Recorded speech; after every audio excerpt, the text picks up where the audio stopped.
प्रभु, क्या संसार में केवल सुख का होना संभव नहीं है? प्रत्येक आत्मा का लक्ष्य केवल सुख की प्राप्ति ही तो है।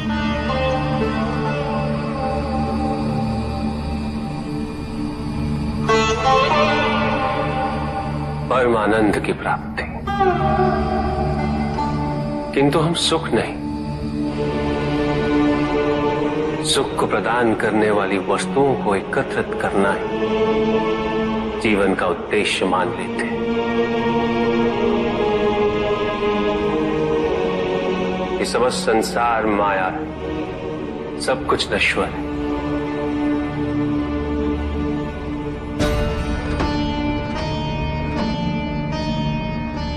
जिन वस्तुओं को हम सुख का स्रोत समझकर एकत्रित कर रहे हैं वो सदैव नहीं रहेंगे। जो व्यक्ति सत्य को जानते हुए भी लोभ का परित्याग नहीं करते, वो सदैव इन्हें खोने के भय में जीते।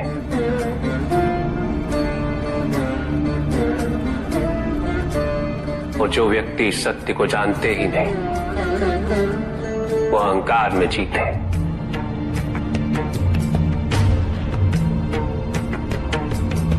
और जहां अहंकार और भय उपस्थित हो, वहां सुख कैसे रह सकता?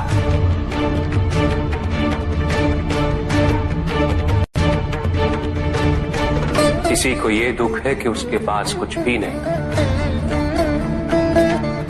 और जिसके पास सब कुछ,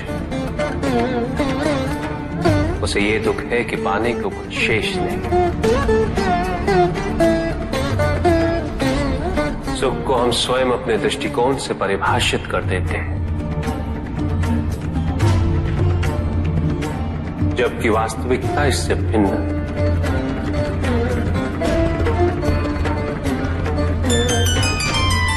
इसलिए आवश्यकता है अनासक्त रहने की।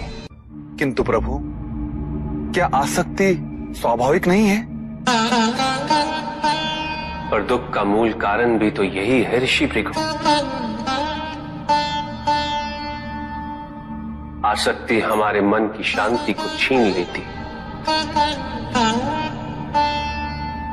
उसे भंग कर देती।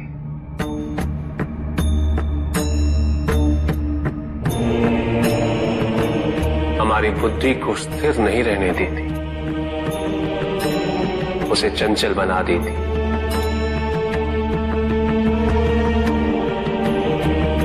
आसक्ति से प्रमाद की उत्पत्ति होती, प्रमाद मद होता है,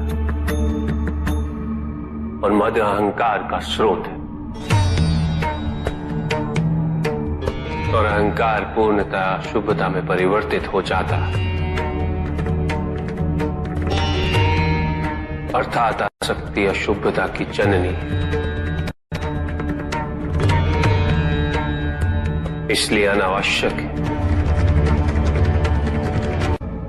तो प्रभु, आसक्ति को अनासक्ति में कैसे परिवर्तित किया जा सकता है?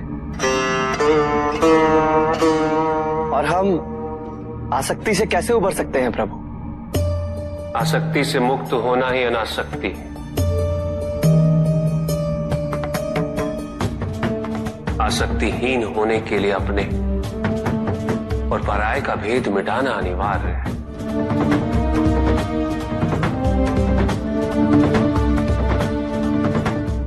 और यह तभी संभव होगा जब हम सुख की खोज बाहर नहीं, अपने भीतर करें। जब हम यथार्थ को पहचानें, उसे स्वीकार करें।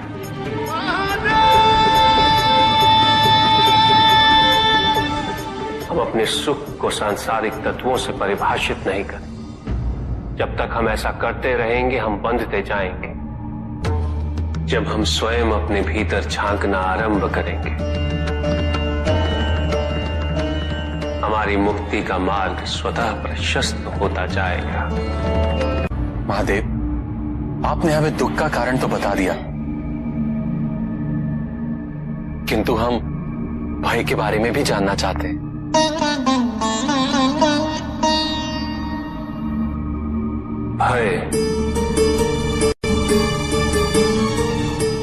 भय का स्रोत है इच्छा।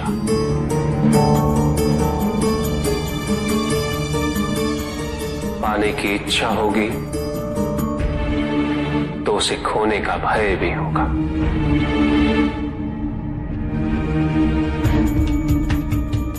यदि जीवित रहने की इच्छा है तो मृत्यु का भय भी अवश्य होगा।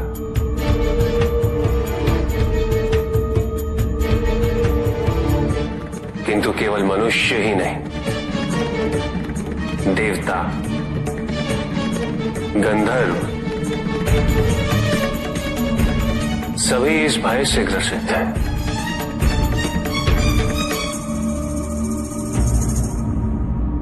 क्योंकि इच्छाओं से मुक्त कोई भी नहीं।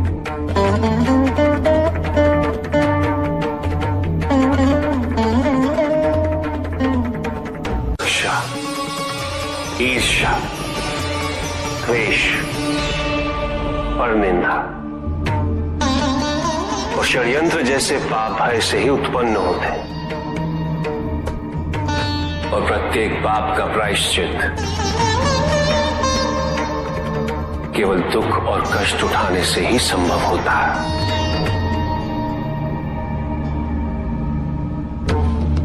इसलिए भय भी अंत में दुख का कारण बन जाता है।